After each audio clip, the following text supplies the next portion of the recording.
ओम श्री धन्वंतराय नमः। मैं Mahendra सिहुडा, pharmacy officer Ayurveda, और आप देख रहे हो अपना चैनल अमृत आयुर्वेदा। आज के इस वीडियो के अंदर हम चर्चा करेंगे कि यदि आप में टेस्टोस्टेरोन हार्मोन की कमी हो गई है तो ऐसी कौन सी हेrbs है, क्या क्या हम खाना पीना करें ताकि टेस्टोस्टेरोन हार्मोन का लेवल नॉर्मल हो जाए।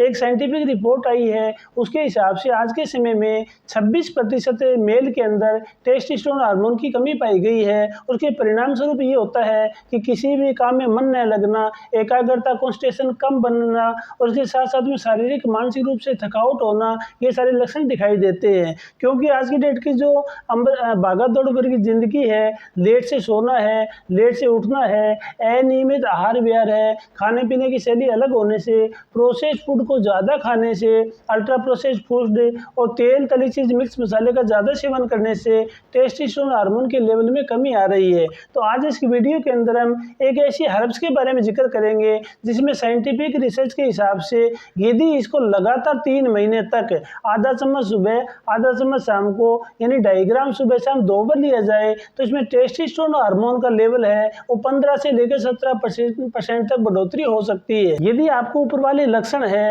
यदि स्ट्रेस बढ़ गई है, एकाग्रता नहीं हो रही है, आप में सामान्य कमजोरी के लक्षण आ रहे हैं, तो ये टेस्टोस्टेरोन हार्मोन के कम होने के लक्षण हो सकते हैं। और एक नॉर्मल जो रेंज इसकी है, टेस्टोस्टेरोन हार्मोन जो नॉर्मल मेल के अंदर होता है वो 300 से लेकर 1000 Ng/dl होता है, while for female it is 50 to 70 Ng/dl होता है। यदि इससे कम है, यदि आपका टेस्टोस्टेरोन हार्मोन का लेवल 300 से कम है तो ये आपके अंदर कम हो सकता है। उस कंडीशन के अंदर आपको ऐसी आयुर्वेदिक हर्ब लेनी चाहिए जो कि आपके टेस्टोस्टेरोन लेवल को नेचुरल रूप से बढ़ा सकती है। तो सबसे पहले हम ये देखते हैं, ये जो इतना अच्छा हार्मोन है आखिरकार इसकी कमी क्यों होती है, या फिर ये शरीर में किस पार्ट में कहाँ बनता है, और हम यदि ये कम है तो हम इसको कैसे बढ़ा सकते हैं। तो हमारी एनाटॉमी फिजियोलॉजी के हिसाब से यदि देखा जाए तो जो टेस्टोस्टेरोन हार्मोन है उसका 90 से लेकर 95% तक टेस्टिस में यानी अंडकोश में इसका फॉर्मुलेशन होता है, बाकी एड्रिनल ग्लैंड से आता है। जबकि महिलाओं के अंदर ये ओवरी से और एड्रिनल ग्लैंड से आता है, और महिलाओं में बहुत कम मात्रा में बनता है और कम मात्रा की इसमें जरूरत पड़ती है। तो यदि आप में टेस्टोस्टेरोन हार्मोन का लेवल कम है तो आयुर्वेदिक हर्ब्स है बहुत ज़्यादा, वो यदि आप लगातार ले तो ये बिल्कुल ठीक हो सकता है। अब टेस्टोस्टेरोन हार्मोन को हर्ब्स के द्वारा बढ़ाने से पहले हम ये देखें कि आखिरकार इस इतने अच्छे हार्मोन की शरीर में कमी क्यों हो जाती है, कौन सी वजह है ताकि ये कम हो जाता है और हम आयुर्वेदिक हर्ब लेकर इसको पूरा कर सकते हैं। तो जो टेस्टोस्टेरोन हार्मोन जो कम होने की 2 वजह है, एक प्राथमिक कारण होते हैं, और प्राथमिक कारण में 3 मुख्य होते हैं। पहला ये है कि कुछ लोगों में जन्मजात ही टेस्टोस्टेरोन हार्मोन का निर्माण कम होता है, या तो कोई मेडिकल कंडीशन होती है या फिर कोई जेनेटिक्स प्रॉब्लम होती है। और दूसरा इसका कारण ये है कि हेमोक्रोमेटोसिस हो, यदि ब्लड के अंदर, हमारे खून के अंदर थक्के जम जाए या ब्लड बहुत मात्रा में जम जाए, उस कंडीशन के अंदर टेस्टोस्टेरोन हार्मोन का लेवल कम हो जाता है। और तीसरा जो कारण वो है कि हमारे जो टेस्टिकुलर है उसमें जेनेटिक्स प्रॉब्लम आ जाती है, उस वजह से टेस्टोस्टेरोन हार्मोन का लेवल कम हो जाता है। तो ये जो प्राथमिक कारण है ये 0 से लेकर 5% लोगों के अंदर पाया जाता है, और ये हमारे कंट्रोल में नहीं होता है। दूसरा इसका जो मुख्य कारण होता है वो हमारे कंट्रोल के अंदर है, और ये 95% लोगों में ये हो जाता है। इसमें अनियमित खान पान से, अनियमित दिनचर्या से, लेट रात्रि तक कार्य करना, सुबह लेट उठना, हमारे बहुत ज़्यादा अत्यधिक चिंता, तनाव, डिप्रेशन होना, इन्हीं कारणों से टेस्टोस्टेरोन हार्मोन का लेवल कम हो जाता है। और इस कमी को हम आयुर्वेदिक जड़ी बूटी के द्वारा बिल्कुल ठीक कर सकते हैं। कुछ लोग जिम जाने वाले बच्चे होते हैं, टेस्टोस्टेरोन हार्मोन का लेवल बढ़ाने के लिए इंजेक्शन लेते हैं, सुइयां पर सुइयां लेते हैं। ऐसे लोगों के अंदर टेस्टोस्टेरोन हार्मोन का लेवल बढ़ जाता है, बट कुछ समय बाद में दुगुनी गति से कम हो जाता है और भयंकर परिणाम होते हैं। यहाँ आकर आयुर्वेद की महत्व समझ आता है, और आयुर्वेदिक जड़ी बूटी ऐसी यदि ली जाए जो नेचुरली रूप से टेस्टोस्टेरोन हार्मोन को बढ़ाती हो, उनका कोई भी साइड इफेक्ट नहीं हो, बिल्कुल ही निरापद औषधि है, यदि हम इनका लगातार सेवन करें तो ये हमारे हार्मोन का लेवल बढ़ सकता है। अब इस वीडियो को ज़्यादा लंबा नहीं करते हुए तुरंत उन आयुर्वेदिक हर्ब्स के ऊपर आते हैं जिनका लगातार सेवन किया जाए तो प्राकृतिक रूप से इस हार्मोन को हम बढ़ा सकते हैं। तो इसके अंदर आता है सबसे पहला अश्वगंधा। अश्वगंधा को आप बिल्कुल नॉर्मल मानते हो, बट टेस्टोस्टेरोन हार्मोन बढ़ाने के लिए आयुर्वेद के अंदर सबसे अच्छी औषधि माना गया है। आयुर्वेद में जितनी भी औषधि है उनमें अश्वगंधा को किंग ऑफ हर्ब्स कहा गया है। ये भारतीय जिंगसेंग है, इसे विंटर चेरी के नाम से भी जाना जाता है। और यदि टेस्टोस्टेरोन लेवल बढ़ाना हो तो आयुर्वेद के अंदर अश्वगंधा के 5 मुख्य अलग अलग योग बताए गए हैं। उनमें से किसी एक का आप लगातार 3 महीने तक सेवन करते हो तो आपके शरीर के अंदर टेस्टोस्टेरोन हार्मोन का लेवल बढ़ना शुरू हो जाता है और इसकी बिल्कुल नॉर्मल रेंज आ जाती है। तो इसमें आप अश्वगंधा के पाउडर ले सकते हो, अश्वगंधा के कैप्सूल ले सकते हो, अश्वगंधा पाक ले सकते हो, या अश्वगंधा रिस्ट ले सकते हो, या फिर आप अश्वगंधा घृत ले सकते हो। तो आयुर्वेद में अश्वगंधा की जो 5 कल्पनाएं बताई गई है, इनमें से किसी एक का लगातार आप 3 महीने तक सेवन करते हो तो ये आपके शरीर में टेस्टोस्टेरोन के हार्मोन के लेवल को बढ़ा सकता है। आयुर्वेद के हिसाब से अश्वगंधा को लगातार लेने से, यानी अश्वगंधा की रूट का पाउडर लेने से टेस्टोस्टेरोन हार्मोन का लेवल बढ़ता है। बट यदि किसी को शुगर नहीं है और यदि किसी की उम्र 18 से 50 साल तक है तो अश्वगंधा पाउडर की जगह यदि अश्वगंधा पाक लिया जाए तो वो टेस्टोस्टेरोन हार्मोन के लेवल को और ज़्यादा बढ़ा देता है। क्योंकि अश्वगंधा का पाउडर लेने में तो ये सिंगल एकमात्र जड़ी बूटी होती है, पर अश्वगंधा पाक का यदि हम सेवन करते हैं तो इसमें अश्वगंधा के अलावा 26 और जड़ी बूटी होती है। इसमें अश्वगंधा के साथ साथ में दालचीनी, तेजपत्ता, नागकेसर, इलायची, जायफल, केसर, वंशलोचन, मोचरस, जटामांसी, चंदरसूर, चंदन, जावित्री, पीपला मूल, लौंग, इस तरह कई और जड़ी बूटी होती है। इसमें काफ़ी कुछ भस्म भी होती है जिसके अंदर अबरक भस्म है, लोह भस्म है, नाग भस्म है, वंग भस्म है, ये डली होती है। इसके अंदर शर्करा होता है, दूध डलता है और साथ साथ इसमें कंकोल और जायफल और अखरोट भी डलता है जो कि बहुत अच्छा होता है। तो आखिरकार हम ये देखते हैं कि अश्वगंधा खाने से टेस्टोस्टेरोन हार्मोन जो है वो कैसे बढ़ता है। हर कोई वीडियो में अपने बताता है कि इसका लगातार सेवन करें टेस्टोस्टेरोन हार्मोन का लेवल बढ़ता है, बट क्यों बढ़ता है? इसमें ये 3 चीज़ें मेन होती है कि जो अश्वगंधा होता है या जो अश्वगंधा पाक होता है, ये जो अश्वगंधा पाक मैं आपको दिखा रहा हूँ, इसके अंदर अश्वगंधा के अलावा 27 और जड़ी बूटी डली गई है। तो यदि हम अश्वगंधा का लगातार सेवन करते हैं तो इसके अंदर 40 प्लस विथानोलॉइड होते हैं, 12 से ज़्यादा एल्केलॉइड होते हैं और इसके अंदर बहुत सारे फाइटो एंडोसाइटोसिस होते हैं। उनका लगातार सेवन करने से ये टेस्टोस्टेरोन हार्मोन के लेवल को बढ़ाता है।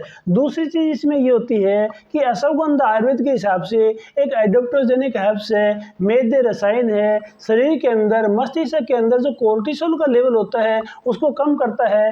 कोर्टिसोल की वजह से जो एंजाइटी, तनाव, बेचैनी होती है उनको कम करता है। और आयुर्वेद के हिसाब से यदि कोई भी जड़ी बूटी कोर्टिसोल के लेवल को कम करती है तो टेस्टोस्टेरोन के लेवल को आराम से बढ़ा देती है। और तीसरा इसमें ये मुख्य बात है, अश्वगंधा जो होता है ये गर्म तासीर का होता है और ये वात शामक होता है। तो आयुर्वेद के द्वारा होने वाले 80 रोग होते हैं उनको अश्वगंधा ठीक करता है। तो वात का शमन करने से आयुर्वेद में कहा गया है यदि वात का शमन हो जाता है तो पित्त और कफ ऑटोमेटिक शांत हो जाते हैं। क्योंकि आयुर्वेद में कहा गया है पित्तम पंगु, कफम पंगु, पंगो मल धातुवे, वायुना यतर नियंती गस्ती ततर मेघवत है। तो ये जो अश्वगंधा होता है ये वात का शमन करता है। वात का शमन करने की वजह से ये टेस्टोस्टेरोन हार्मोन के लेवल को बढ़ाता है। वैसे उम्र के हिसाब से यदि 30 साल से ज़्यादा की उम्र होती है तो जो टेस्टोस्टेरोन हार्मोन है ये 0.4 से लेकर 2% हर वर्ष के हिसाब से कम होता है। इस कंडीशन के अंदर यदि अश्वगंधा को अश्वगंधा पाउडर के रूप में या अश्वगंधा पाक के रूप में लिया जाए तो हमारा जो टेस्टोस्टेरोन का जो लेवल है वो नॉर्मल बना रहता है। यदि 3 महीने तक लगातार अश्वगंधा का सेवन करते हैं, अश्वगंधा पाक का सेवन करते हैं तो इससे हमारी मेमोरी बूस्ट होती है, शारीरिक मानसिक थकान दूर होती है, एकाग्रता कॉन्सेंट्रेशन अच्छी तरह बनती है, हमारे न्यूरो प्रोटेक्टिव प्रभाव होता है, जितने भी वात रोग होते हैं उन पर कंट्रोल पाया जाता है, टेस्टोस्टेरोन लेवल का बढ़ता है, उसके साथ साथ में कार्य क्षमता में वृद्धि होती है और हमारा शरीर लगातार जो 7 धातुएं होती है रस, रक्त, मांस, मेद, अस्थि, मज्जा, शुक्र, उनका उत्तरोत्तर विकास होता है और उनका विकास होने के बाद में जो ओज भाग होता है, सार भाग होता है, उसकी वृद्धि होती है। अब वीडियो के लास्ट में हम ये देखते हैं कि अश्वगंधा का सेवन किसको नहीं करना चाहिए। तो सबसे पहला ये है कि यदि किसी को टमाटर, बैंगन जैसी नाइट्रेट सब्जियों से एलर्जी हो, उन लोगों को अश्वगंधा का सेवन नहीं करना चाहिए। और जिन लोगों को हाइपरथायरॉयडिज्म की दिक्कत हो, उनको अश्वगंधा का सेवन नहीं करना चाहिए। या कोई पेशेंट नींद की दवाई खा रहा है, थायराइड की दवाई ले रहा है, उस कंडीशन में अश्वगंधा का सेवन कम से कम करना चाहिए। और चौथा इसमें यह बताया गया है कि जो अश्वगंधा होता है गर्म तासीर का होता है, तो पित्त प्रकृति वाले लोग हो या फिर गर्भवती महिला हो, उसको अश्वगंधा का सेवन नहीं करना चाहिए। और यदि किसी पेशेंट के अंदर आयरन की मात्रा निर्धारित मात्रा से भी ज़्यादा हो, तो उसको अश्वगंधा का सेवन नहीं करना चाहिए। और सबसे मेन चीज़ ये है कि यदि किसी का गट हेल्थ खराब हो, गट बायोम खराब हो, गट एटमॉस्फेयर खराब हो, यानी कि जिसका डाइजेशन खराब हो, उस पेशेंट को पहले अपना डाइजेशन ठीक करना चाहिए। डाइजेशन इंप्रूव करने के बाद में ही अश्वगंधा सेवन करना चाहिए, ताकि इसका ज़्यादा से ज़्यादा हमारे को फायदा मिले।